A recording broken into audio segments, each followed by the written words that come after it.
So, if I am being honest, coming from me, no? Sa tingin ko naman, hindi aksidente. Pero, and here's the big pero, and listen to this, okay? Tsamba ba ang pagkapanalo ng Gilas Pilipinas noon na nagbigay na kayo kagad? May Kai Soto tayo, hindi yan tsamba, give credit. Medyo tsamba. Pero may mga palusot na kagad yung mga kasama natin. Sabi dito, kasi naman, nung time na yon kulang-kulang yung kanilang players, hindi sila nakapag-practice, galing sila ng NBL, yada, yada, yada.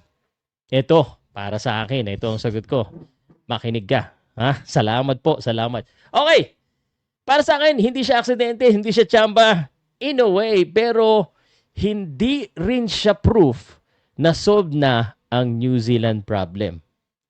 Hindi rin siya, kumbaga, parang dahilan na para sabihin natin na malakas na pala ang Gilas Pilipinas.